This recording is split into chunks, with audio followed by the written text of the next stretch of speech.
नमस्कार, मेरा नाम डॉक्टर शशिकेश कुमार गोंड है और मैं वसंत कन्या महाविद्यालय संबद्ध काशी हिंदू विश्वविद्यालय के इतिहास विभाग में असिस्टेंट प्रोफेसर के पद पे कार्यरत हूँ। आप सभी का स्वागत है मेरे कोर्स जिसका टाइटल है the economic history of modern India and British Raj.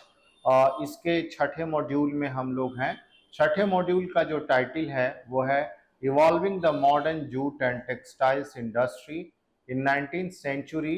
internal and external trade, opium, cotton, indigo, tea, sugar and grains। जिसके दूसरे व्याख्यान में मैं आप सभी का स्वागत करता हूं एक बार पुनः, जिसका टाइटल है evolving modern cotton industry in colonial India. इस संदर्भ में इस मॉड्यूल का जो पहला व्याख्यान रहा है, उस पहले व्याख्यान में हम लोगों ने आधुनिक जूट उद्योगों के विकास के ऊपर बात की और उसकी एक यात्रा को हमने देखा।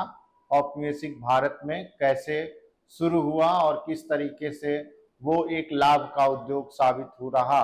1945 तक अगर हम देखें, जब तक कि भारत में प्रत्यक्ष रूप से अंग्रेजी शासन था, 47 में भारत आज़ाद हुआ, तब तक बंगाल और उसके आसपास के क्षेत्रों में आधुनिक जूट उद्योगों का एक फलता फूलता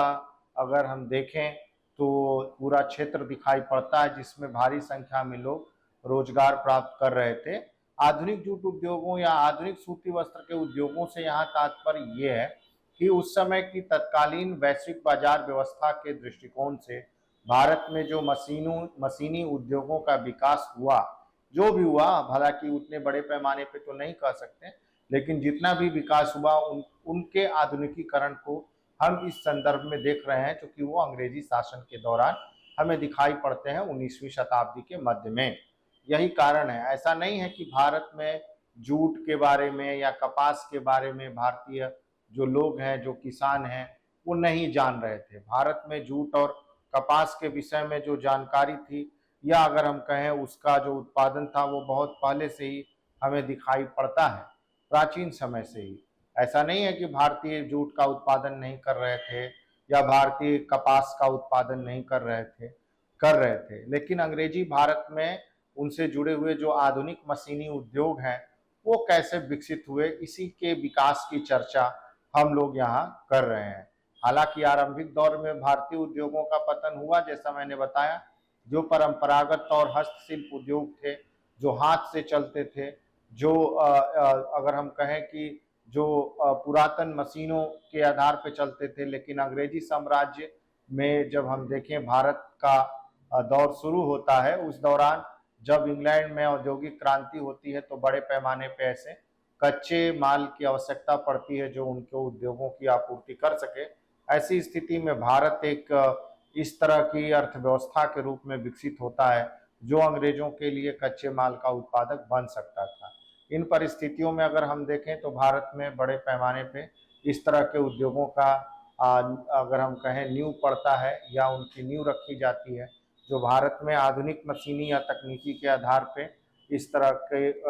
जो वैश्विक औद्योगिक व्यवस्था है उसके अंतर्गत वो विकसित हुए,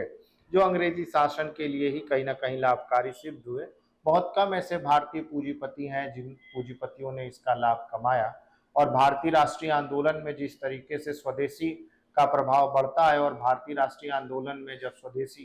की एक पूरी लहर चलती है, तब उस समय हमें भारत में इन उद्योगों के विकास का जोर दिखाई पड़ता है। मुख्य तौर पे सूती वस्त्र उद्योग की बात करें, क्योंकि अंग्रेजियों का एक बहुत बड़ा आयात का जो कारण है, या शुल्क अगर हम कहें, जो आयात की वस्तु है, वो सूती वस्त्र उद्योग हमें दिखाई पड़ती है। और यही कारण था कि उन्होंने इस तरह की आर्थिक नीतियों को जन्म दिया, जो आर्थिक नीतियां परंपरागत भारतीय सूती वस्त्र उद्योगों के लिए अहितकारी साबित हुई, और उसकी वजह से वो जो भारतीय स्थानीय देशी जो सूती वस्त्र या हस्तशिल्प उद्योग थे, उनका पतन हो गया। चाहे वो बड़े पैमाने पे अलग अलग किस्म के गुणवत्ता वाले कपड़ों का ही उत्पादन क्यों ना करते थे, उनकी जगह मशीनों से बने हुए कपड़ों ने जगह ले लिया। तो 19वीं शताब्दी के मध्य तक आते आते जब इंग्लैंड में बड़े पैमाने पे औद्योगिकरण का दूसरा दौर शुरू होता है, उस दौर में हम देखते हैं कि पुनः एक बार भारत में मशीनी उद्योगों का विकास होता है। जो कपास, जो उनके अपने नकदी फसलों की नीतियों का ही परिणाम था। जो कपास भारत से इंग्लैंड भेजी जाती थी, अब उसी कपास के आधार पे भारत में भी ऐसे उद्योग का विकास होगा जिसको हम कॉटन टेक्सटाइल्स इंडस्ट्री या भारत में सूती वस्त्र उद्योग के नाम से जानेंगे। उसके विकास को हम इस व्याख्यान में देखने की कोशिश करेंगे। तो जैसा कि मैं बता रहा था आप सबको कि जो प्राचीन काल में ही भारत में इस तरह के सूती वस्त्र उद्योग जो है वो बहुत उन्नत अवस्था में हमें दिखाई पड़ते हैं। मुख्य तौर पे अगर हम देखें तो भारत में उच्च गुणवत्ता वाला कपास बहुत पहले से ही उगाया जाता था। अगर हम इसका और संदर्भ लें या मैं आपको बताऊं तो जब हम लोग बात कर रहे थे अर्ली इकोनॉमी के संदर्भ में, तो मैं आप लोगों को बता रहा था कि कैसे भारत में जो शुरुआती उद्योग थे या उनसे जुड़ी हुई जो वस्तुएं थी, उनके उन वस्तुओं में जो कपास है और नील, इन दोनों की खेती भारत में सिंधु घाटी सभ्यता के समय से ही हमें दिखाई पड़ती है। तो ये एक बहुत ही महत्वपूर्ण हमें आधार देता है कि भारतीय जो हैं वो शुरुआत से ही, अपने आरंभ काल से ही सूती वस्त्र या कपास, न केवल कपास उगा रहे हैं बल्कि कपास के साथ साथ जो भारत में सूती वस्त्र उद्योग है वो भी फलता फूलता दिखाई देता है। अलग अलग समय में, चाहे हम मौर्य साम्राज्य को देखें, कुषाण साम्राज्य को देखें या गुप्ता साम्राज्य को देखें, उसके बाद पूर्व मध्यकालीन भारतीय इतिहास में अगर हम अलग अलग राजवंशों के इतिहास को भी देखें, उस समय तक भारत से निर्यात होने वाले जो वस्त्र हैं उनका मांग पूरे विश्व और बाजार में दिखाई पड़ता है, जो वास्तव में मध्यकाल के प्राचीन काल के बाद मध्यकाल में भी वो हमें जारी होते हुए दिखाई दिए। और अगर हम देखें मध्यकालीन जो सूती वस्त्र उद्योग है उसमें भी बहुत भारी संख्या में उन्नति होती रही। तुर्की और मुगल शासकों ने कपास के निर्माण और उत्पादन और उनसे जुड़े हुए उद्योगों को बराबर का प्रश्रय दिया। इसलिए हमें, अगर हम देखें तो बंगाल में, जैसे इन सब चीज़ों को पूर्व में उल्लेख किया जा चुका है, बंगाल और गुजरात में बढ़िया किस्म के मलमल, रेशम से बने हुए मुलायम जो वस्त्र होते थे उनको कहा जाता था, जो बहुत ही महीन कारीगरी और बुनावट के आधार पर तैयार किए जाते थे। अलग अलग किस्म की कढ़ाई और उनसे जुड़े हुए जो कपड़े थे उनकी वो विशेष खासियत हुआ करती थी और वो एक तरीके का स्वर्णिम युग हमें दिखाई पड़ता है। लेकिन ब्रिटिश शासन के दौरान भारत में जो सूती वस्त्र उद्योग है वो धीरे धीरे एक तरीके से कमजोर पड़ गया या उनका अस्तित्व समाप्त होना शुरू हुआ और उनकी जगह भारतीय बाजार जो है अंग्रेजी मशीनों और उनके उत्पादों के बने हुए कपड़ों से पट गए, जिसकी वजह से भारतीय जो वस्त्र हैं वो धीरे धीरे कम होते चले गए और उनकी जगह अंग्रेजी वस्त्र हमें बड़े पैमाने पे दिखाई पड़ते हैं। लेकिन 19वीं शताब्दी के प्रारंभिक वर्षों में भारत में लंकाशायर और कपास के आयात और इंग्लैंड को कच्चे कपास के निर्यात में बहुत तेजी से वृद्धि होती हुई हमें दिखाई देगी। भारत में वास्तव में अगर हम देखें, इंग्लैंड में जो औद्योगिक क्रांति हुई तो उसके लिए बाजार का काम भारत किया। भारत उसके लिए जो तैयार वस्तुएं हैं उन वस्तुओं को बेचने के लिए बाजार का काम करता है। वहीं दूसरी तरफ अगर हम देखें तो इसके साथ ही साथ भारत हमें कच्चे माल के निर्यातक के तौर पे भी दिखाई पड़ता है। इसीलिए जो आर्थिक इतिहासकार हैं उन इतिहासकारों ने मुख्य तौर पे ये तर्क दिया है कि वास्तव में इंग्लैंड में जो बड़े बड़े उद्योग हैं, चाहे मैनचेस्टर में, लंकाशायर में, नटिंगम, बकिंगम, उन जगहों पे जिन उद्योगों का, लिवरपूल, उन जगहों पे जो उद्योगों का विकास हुआ, खासतौर से जो वस्त्र से संबंधित उद्योग से टेक्सटाइल्स इंडस्ट्री, उन वो इसलिए फल फूल पाई क्योंकि अंग्रेजों के पास भारत जैसा एक बड़ा उपनिवेश था। अमेरिका के हाथ से निकल जाने के पश्चात भारत ने अंग्रेजी उद्योगों के लिए कपास की जो आपूर्ति है उसको बनाए रखी, क्योंकि कपास का, मैंने कहा, उत्पादन भारत में बहुत पहले से हो रहा था। दूसरी तरफ अंग्रेजी शासन की स्थापना के साथ ही भारत में अंग्रेजी शासकों ने इस तरह की नीतियां बनाई जिनकी वजह से भारतीय स्थानीय उद्योगों का पतन हुआ, तो दूसरे तरफ जो अंग्रेजी उद्योग थे वो विकसित हो पाए। एक इतिहासकार ये कहते हैं अपनी पुस्तक में कि वास्तव में भारत में जो भारतीय उद्योग हैं उन उद्योगों की बलि चढ़ा के अंग्रेजी जो उद्योग हैं उन उद्योगों का विकास किया गया। अगर भारत में अपनी कोई शासन व्यवस्था होती तो अंग्रेजी शासकों को ना तो ऐसी नीतियों का निर्माण करने देती और ना ही भारतीय उद्योगों को गर्त में जाने देती, जैसा कि हमें ब्रिटिश भारत में दिखाई पड़ता है। तो इन परिस्थितियों को अगर हम देखें या समझने की कोशिश करें तो हमें ये पाएंगे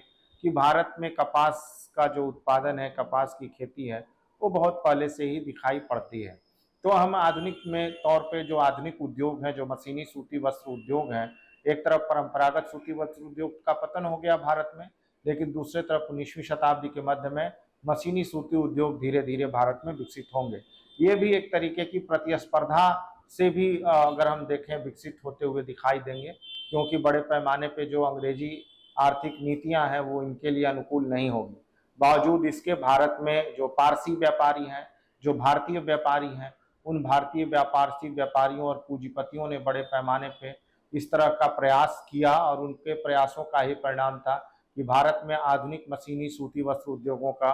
जो नींव है वो हमें दिखाई पड़ता है। तो 19वीं शताब्दी के मध्य की अगर हम बात करें, शुरुआती वर्षों के बाद से, तो भारत में आधुनिक जो सूती वस्त्र उद्योग हैं उनको स्थापित करने के लिए कई प्रयास किए गए। इन प्रयासों को प्रोत्साहित करने वाले कारकों में अगर हम देखें तो बड़ी मात्रा में भारत में चूंकि कपास की खेती या जो उसकी उपलब्धता है वो हमें दिखाई पड़ती है। दूसरा, भारत में जो मजदूरी है, जो श्रम है, वो सस्ता है दूसरे जगहों की अपेक्षा, और भारतीय जो क्षेत्र है वो एक बड़ा बाजार के तौर पे हमें दिखाई पड़ता है। ऐसे स्थितियों में भारत के जो सूती वस्त्र आयातित जो ब्रिटिश वस्त्र थे उनकी तुलना में भारतीय क्षेत्र में उत्पादन होने वाले जो वस्त्र हैं वो कई ज़्यादा अगर हमें देखें तो फायदेमंद साबित होते। ऐसी स्थिति में विदेशों से कच्चे कपास का आयात करने की जरूरत भारत को नहीं पड़ने वाली थी और भारतीय परिस्थितियां ही भारत में इस तरह के उद्योगों के लिए लाभ का कारण बनती। अगर हम देखें फिर और क्या इसके लिए जरूरत थी कि भारत में जो इस तरह की परिस्थितियां हैं वो शुरू हुई, तो भारत में जो बहुत बड़े पैमाने पे अगर हम देखें जो अंग्रेजी वस्त्र का आयात किया जा रहा था, उनकी बड़ी मात्रा में कपास चूंकि उपलब्ध था और इसका बड़ा बाजार था भारत, और आयातित कपास पर जो अंग्रेजों की निर्भरता थी वो उसको कम करना चाहते थे और भारत से ही वो उत्पादन करना चाहते थे, जिसकी वजह से जो एक तरीके से उनके उत्पादन में जो लागत थी उस लागत को कम कर सकें और भारत में जो अभी जो श्रम कानून थे और उनसे जुड़े हुए जो और दूसरे किस्म से की जो बाध्यताएं थी, वो बाध्यताएं जो है उस रूप तरीके से नहीं थी। और इसके साथ ही अगर हम देखें तो फैक्ट्री कानून के रूप में जो विदेशी बाजार में तैयार माल और उच्च श्रम दर में ब्रिटिश वस्त्रों की जो उत्पादन लागत को बहुत अधिक बना दिया करता था, और यही कारण था कि भारत में इन परिस्थितियों के न होने के कारण भारतीय जो उत्पाद होता सूती वस्त्र का वो बहुत ही ज़्यादा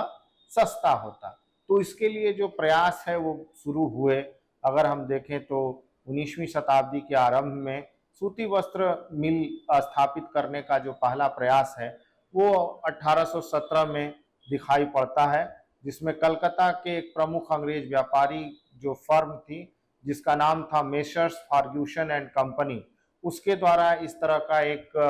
जो सूती वस्त्र उद्योग था उसको भारत में स्थापित करने की कोशिश की गई। इसके अलावा अगर हम देखें, अब चूंकि 1813 में अगर आप देखें भारत में जो चार्टर एक्ट आया उसने ब्रिटिश ईस्ट इंडिया कंपनी के एकाधिकार को समाप्त कर दिया। यही कारण था कि दूसरी और कंपनियां भी भारत में लाभ को देख रही थी, क्योंकि भारतीय क्षेत्र में कंपनियों की स्थापना करना, पूंजी निवेश करना आसान था, क्योंकि यहाँ से कच्चे माल को ढो के इंग्लैंड ले जाना, वहाँ अधिक दाम में उसको तैयार करना और फिर भारत लाना, उससे लागत बढ़ जाती थी। यही मैं पिछले स्लाइड में बात कर रहा था। और अगर हम देखें भारत में अगर यहाँ पे ही अगर उस वस्त्रों का उत्पादन किया जाए तो उसकी लागत बहुत सस्ती होती और मुनाफा कमाने का जो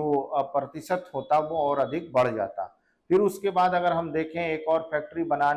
बनने में इसके बाद करीब 2 लाख पाउंड का खर्च किया, जिसमें तकरीबन 20,000 जो है स्पिंडल और इसके साथ ही साथ जो लूम थे वो लगाए गए और भाप से चलने वाली ये मशीनें होती थी, जो बावरिया मिल नामक यह फैक्ट्री कलकत्ता के पास स्थापित की गई। और यह भारत की शुरुआती कपास मिलों में से एक थी, लेकिन यह व्यावसायिक रूप से उतनी सफल सिद्ध नहीं हुई, जो ये कंपनी दोबारा से इसको स्थापित करने की कोशिश की गई। इसके साथ ही अगर हम देखें, जो इस तरह का जो दूसरा प्रयास था 1830 में, वो एक पैट्रिक नामक एक व्यक्ति हैं, उनके द्वारा कलकत्ता के ही पास किया गया, लेकिन वो भी बड़े पैमाने पे सफल न रहा। और यह उद्योग वास्तव में 1850 के दशक में बंबई में भारतीय उद्यमियों द्वारा पूरी तरह से भारतीय पूंजी और भारतीय तकनीकी विशेषज्ञता का उपयोग करके शुरू किया गया, इस तरह का आधुनिक उद्योग। और यह उद्योग केवल घरेलू उपयोग के लिए था, लेकिन 1870 के बाद इसका तेजी से विस्तार हुआ और ये व्यावसायिक उपयोग के लिए भी हमें दिखाई पड़ता है। इन परिस्थितियों को अगर हम देखें या समझने की कोशिश करें, तो हमें पता चलेगा कि 1836 में 10 भारतीयों और 15 यूरोपीय व्यापारियों ने मिलकर बॉम्बे चैम्बर ऑफ कॉमर्स नामक एक संस्था का गठन किया, जो मुंबई के भारतीय व्यापारियों ने व्यापारिक कपास के निर्यात और लंकाशायर के धागों और वस्त्रों के विपणन में काफी अनुभव प्राप्त किया था, उसके आधार पर यह किया। और उन्हें जल्द ही यह एहसास हो गया कि ये मिल में बने धागों और वस्त्रों से बड़ा मुनाफा कमाया जा सकता था। तो इस तरह से अगर हम देखें, शुरुआती दौर में जो भारतीय व्यापारी थे, उन लोगों ने ये देखा और ये समझने की कोशिश की कि भारत से ही इस तरह की चीज़ों के उत्पादन और उनके विकास से अच्छा मुनाफा कमाया जा सकता है। जैसा कि मैंने पहले ही बताया, एक तो भारत में जो है अच्छी मजदूरी थी, मजदूर उपलब्ध थे, भारत एक बड़ा बाजार था, एक तरीके से भारत में सस्ता श्रम व्यवस्था थी, जहां कम दाम में लोग काम करने के लिए तैयार हो जाते। ऐसी स्थिति में जो लागत है वो लागत कम होती और इसके साथ ही भारत में बड़े पैमाने पे उत्पादन से इससे लाभ कमाया जा सकता है। तो मुख्य तौर पे अगर हम देखें तो इस समय दो प्रमुख केंद्र हमें दिखाई पड़ते हैं, जो भारत में कपास उद्योग और व्यापार के लिए महत्वपूर्ण है, वो कलकत्ता और दूसरा मुंबई हमें दिखाई पड़ता है। अगर हम देखें, मॉरिस डी मॉरिस का जो एक आर्थिक इतिहासकार हैं, उनका ये तर्क है कि इन दोनों केंद्रों में आर्थिक संरचना एक समान नहीं थी। कलकत्ता और वो बॉम्बे की तुलना कर रहे हैं और वो बता रहे हैं कलकत्ता में विदेशी व्यापारियों का प्रभुत्व ज्यादा था, मुख्य तौर पे यूरोपियों का, जबकि बॉम्बे में भारतीय व्यापारियों का प्रभुत्व हमें दिखाई पड़ रहा है, मुख्य तौर पे पारसी जो व्यापारी हैं उनका। इन परिस्थितियों में कई सारे व्यापारी जो थे भारतीय, वो आधुनिक सूती उद्योगों के स्थापना के लिए अपने आप को आगे ले आए और इसमें जो पहले व्यक्ति थे उनका नाम था नाना भाई डबास जी, जिन्होंने इस तरह से पहली मिल स्थापित की, जिसका अगर हम देखें जो नाम था वो नाम था स्पिनिंग एंड वीविंग कंपनी, जो 1894 से चल रही थी और उसकी स्थापना की गई या उसका प्रयास किया। तो इन परिस्थितियों में अगर हम देखें 1875 तक आते आते 10,000 इस तरह के जो करघे थे वो इस्तेमाल में लाए जा रहे थे। 1 मिलियन से अधिक तकुए वाली 48 सूती कपड़े मिलें थी जो चल रही थी और अधिकांश मिलें कताई बुनाई और इनसे जुड़े हुए कामों में लगी हुई थी। 1872 से लेकर 78 के बीच 32 ऐसी बड़ी मिलों की स्थापना जो है भारत में उस दौरान की जा रही है। एक और बहुत महत्वपूर्ण व्यक्तित्व जो इस समय हमें दिखाई दे रहे हैं, उनका नाम जॉन रॉबर्टसन है। जॉन रॉबर्टसन ने इस संदर्भ में न केवल अध्ययन किया, बल्कि वो ब्रिटिश निर्माताओं के प्रतिनिधि के तौर पे भारत की यात्रा करते हैं और सरकार को एक ज्ञापन सौंपते हैं, जिसमें उन्होंने आने वाले ब्रिटिश वस्त्रों पर आयात शुल्क हटाने की मांग की, क्योंकि ये शुल्क उनका कहना था कि भारतीय जो वस्त्र उत्पादन हो रहा था उन उत्पादन की वजह से वो भारतीय जो आधुनिक सूती मिलें थी उनके कपड़े ज़्यादा लोगों तक पहुंच रहे थे सस्ते दाम में, जबकि ब्रिटिश जो कपड़े थे वो भारत में महंगे हो जा रहे थे। तो ऐसी स्थिति में अगर हम देखें तो आयात शुल्क की जो दरें थी, ऐसा नहीं था कि बहुत अधिक था। ब्रिटिश ईस्ट इंडिया कंपनी के अगर हम देखें समय से ही इसकी दर 5% थी और 1857 के विद्रोह के कारण पैदा हुए वित्तीय संकट के कारण सरकार ने इन्हें बढ़ाकर 10% किया, लेकिन बाद में 1864 में इसको घटा के 7.5% तक कर दिया गया। तो ऐसी परिस्थिति में अगर हम देखें तो सरकार भी इस मामले की जांच और इनसे जुड़े हुए संबंधित जो गतिविधियां थी उसके लिए टैरिफ कमीशन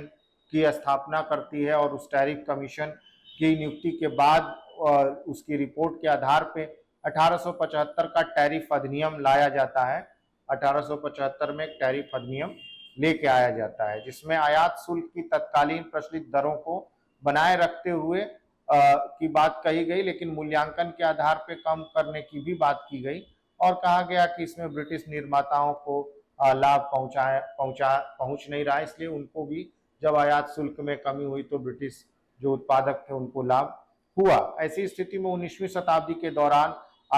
उद्योग में जो है, सूती वस्त्र उद्योग में, वो काफी उतार चढ़ाव आते हुए हमें दिखाई पड़ते हैं और 1877-78 में बड़े भीषण अकाल के कारण इसमें और भी भारी गिरावट आई, क्योंकि ग्रामीण आबादी की जो आय है वो कम हो गई और इसके कारण जो सूती वस्त्र और सूत के कप है उसकी मांग में गिरावट आई। लेकिन उसके 5 साल बाद अगर हम देखें 1883 ईस्वी में उद्योग में को फिर से संकट का सामना करना पड़ा, जब धागे का निर्यात गिर गया और संकट पर काबू पाने और उससे और मिलों में बुनाई के ऊपर अत्यधिक ध्यान केंद्रित करने की कोशिश की गई। तो अगर हम देखें इस समय, इस दौरान जो भारतीय सूती वस्त्र उद्योग थे, उन सूती वस्त्र उद्योगों को संकट का भी सामना करना पड़ रहा है भारतीय अकाल की वजह से, अंग्रेजी सरकार की टैरिफ नीतियों की वजह से, क्योंकि कभी भी अंग्रेजी सरकार भारतीय उद्योगों के संरक्षण के लिए काम नहीं कर सकती थी। उसका एकमात्र जो फायदा था, वो फायदा पहुंचाने का जो उद्देश्य था वो अंग्रेजी कंपनियों और अंग्रेजी सरकार को था। यही कारण है कि हमें जो इस समय अगर आप देखें तो भारत में बड़े पैमाने पे जो उद्योग हैं, उन उद्योगों को भारतीय व्यापारी जो है वो स्थापित करते हुए दिखाई देंगे, जिनमें टाटा के द्वारा इस तरह की जो मिलें थी वो नागपुर में, सोलापुर में और इंदौर में, और इसके साथ कानपुर में, मदुरई में, मद्रास में, इस तरह के तमाम ऐसे जो सूती वस्त्र उद्योग थे उनकी स्थापना की गई। 1892 से 1901 के बीच में अगर हम देखें तो ये दौर इस समय काफी इस उद्योग के लिए थोड़ा कठिनाई भरा था। इसके पीछे का मुख्य कारण ये दिया जाता है कि एक तो 1893 में जो मुद्रा स्फीति या मुद्रे के रूप में जो गिरावट आई वो हमें, और दूसरा है जापान और चीन से आने वाले धागों के निर्यात में भारी कमी आना। ऐसी स्थिति में बॉम्बे में एक सांप्रदायिक दंगा भी एक इसके लिए मुख्य कारण बनता है। हालांकि अगर हम देखें तो 1994 में, माफ कीजिएगा 1894 में जो 20 काउंट के ऊपर भारतीय धागे के उत्पाद शुल्क जो लगाया गया, उसकी वजह से जो उत्पादन का लागत है उसमें वृद्धि हुई और साथ ही कपड़ों के उत्पादन में भी अनिश्चितता आई। और इसके अलावा अगर हम चौथा कारण इस समय देखने की कोशिश करें तो मुंबई और अहमदाबाद में 1895 और 99 में जो बड़े पैमाने पे जो मजदूर हैं उनका पलायन होता है, क्योंकि जो अकाल है वो अकाल पड़ा था इस दौरान बड़े पैमाने पे, और प्लेग फैला था। प्लेग की वजह से जो परिस्थितियां थी वो बदल गई थी। और इसके साथ ही साथ अगर हम देखें 1896 में जिस तरीके से एक्साइज ड्यूटी लगाई गई, उनकी वजह से जो भारतीय जो कप उत्पादन था वो भी उत्पादन प्रभावित हुआ उस शुल्क के लगने से, और उनके मूल्यों में वृद्धि हुई। तो अगर हम देखें प्रथम विश्व युद्ध के दौरान, इस दौरान जो भारतीय सूती वस्त्र उद्योग है उसको काफी फायदा हुआ। उसके पीछे कारण यह है कि अंग्रेजी बाजार से आने वाले जो वस्त्र थे उनका आवागमन रुक गया, और दूसरे तरफ भारतीय कपड़ा मिलों में और मशीनों में वृद्धि हुई थी, और इसके कारण जो है अगर हम देखें तो भारतीय जो सूती वस्त्र उद्योग है वो समृद्धि की ओर बढ़ता हुआ दिखाई पड़ता है। बजट की स्थिति को देखते हुए सरकार ने 1921 में आयात शुल्क की दर हालांकि भले ही सामान्य कर दी 11%, लेकिन 1896 में आयातित सूती धागों पर 5% का शुल्क जो है वो पहले ही लगा दिया गया था। तो इसी परिस्थितियों में 1917 में भारतीय कॉटन कमेटी नामक एक कमेटी है जिसका गठन किया गया भारतीय कपास समिति का, और भारतीय कपास समिति की स्थापना 1917 में बॉम्बे में की गई थी, और बाद में 1921 में यह भारतीय केंद्रीय कपास समिति के रूप में विकसित हुई, जो कपास में कृषि और तकनीकी अनुसंधान को बढ़ावा देने के लिए थी, जिसका काम था एक तरीके से सरकार को ये सुझाव देना जिससे कि बड़े पैमाने पे इसका उत्पादन किया जा सके और साथ ही इसकी कृषि को और बेहतर बनाई जा सके, और अलग अलग किस्मों का न केवल इजाद किया जाए बल्कि उनका विस्तार भी किया जाए, और इसीलिए इस तरह की इंडियन कॉटन कमेटी जो है उसकी स्थापना की गई, और इसने ये अपनी जो रिपोर्ट है वो सरकार को देती है। दूसरा ये है कि अगर हम देखें तो जो सूती वस्त्र उद्योग है उस पर महामारी का भी प्रभाव हमें पड़ता हुआ दिखाई पड़ता है, क्योंकि भारत में अलग अलग समय में जो महामारियां थी वो आती रही थी, जिनमें प्रथम विश्व युद्ध के बाद एक महामारी इन्फ्लुएंजा के तौर पे आई थी, और भारतीय कपास उद्योग को इन महामारी के दुष्परिणामों का भी सामना करना पड़ा, जिससे लोगों की क्रय शक्ति में गिरावट आई, और 1921 के बाद कपास की कीमतों में अचानक वृद्धि के कारण भी इस तरह की समस्याओं या कठिनाई का जो प्रभाव है वो हमें दिखाई पड़ता है। दूसरा, जापान एक बहुत महत्वपूर्ण तरीके से एक प्रतिस्पर्धी के तौर पे यहाँ दिखता है, जहाँ के होने वाले उत्पादन की वजह से भारतीय जो कपड़ा है उद्योग उस पर एक खासा असर दिखाई पड़ता है। इसके साथ ही साथ 1921 में एक और अधिनियम आया, कपास जो है कॉटन यार्न अमेंडमेंट एक्ट, जिसको कपास धागा संशोधन अधिनियम के नाम से भी हम जान सकते हैं। भारतीय टैरिफ बोर्ड ने 1927 में कपास उद्योग की समस्याओं का अध्ययन करने के लिए एक जांच के लिए समिति की, और यह पाया कि यह समस्याएं मुख्य रूप से जापानी प्रतिस्पर्धा के कारण हो रही हैं। ऐसी स्थिति में कपास धागा संशोधन अधिनियम 1927 में के अनुसार सरकार ने कपास पर जो धागे का शुल्क है और उसको 5% कर दिया, जो कि एक बड़ा बदलाव के तौर पे हमें दिखाई पड़ता है। इसके साथ ही अगर हम देखें, स्वदेशी आंदोलन में के दौरान भी इस उद्योग पे खासा प्रभाव पड़ा। विशेष तौर से भारत में जो सूती वस्त्र उद्योग है उसमें भारतीयों की जो भूमिका है वो और बढ़ी, और बड़े पैमाने पे भारतीय स्वदेशी उद्योगों के उत्पादन की बात की गई। मुख्य तौर पे बाल गंगाधर तिलक, विपिन चंद्र पाल और अरविंदो घोष, और अगर हम देखें तो और दूसरे जो राष्ट्रवादी नेता थे उन लोगों ने भारत में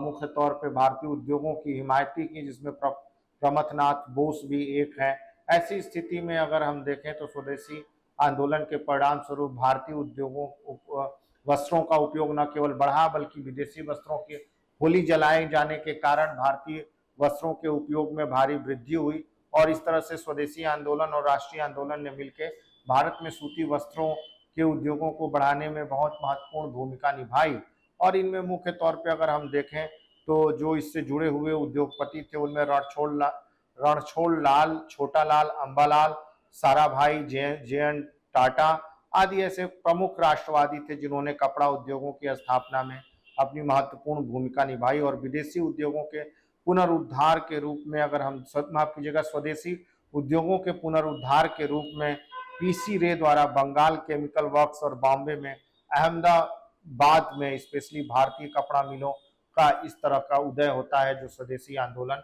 और भारतीय राष्ट्रीय आंदोलन के परिणाम स्वरूप दिखाई पड़ता है। मुख्य तौर पे गांधी जी और चरखा की उनकी विचारधारा ने इस तरह से भारतीय सूती वस्त्र उद्योगों को बढ़ाने में महत्वपूर्ण भूमिका निभाई। इस तरह से अगर हम देखें औपनिवेशिक भारत में जो भारतीय आधुनिक सूती वस्त्र उद्योग हैं, न केवल उनका विकास हुआ बल्कि 19वीं सदी के बाद हम देखेंगे बड़े पैमाने पे जो भारत में 4 बड़े उद्योग थे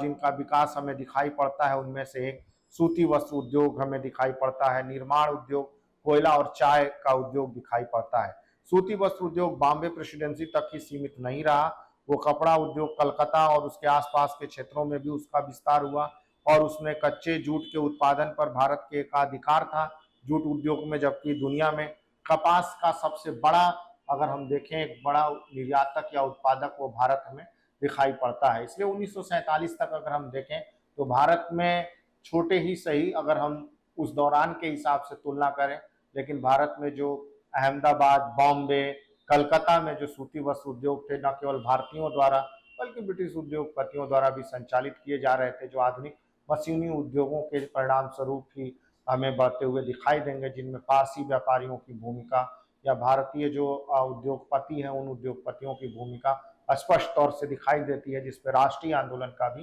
प्रभाव है। तो आने वाले समय में हम और दूसरे जो नगदी फसलें हैं उनके ऊपर बात करेंगे। आज के व्याख्यान में हम लोगों ने देखने की कोशिश की कि कैसे भारत में सूती वस्त्र उद्योग का विकास हो रहा है। बहुत बहुत धन्यवाद।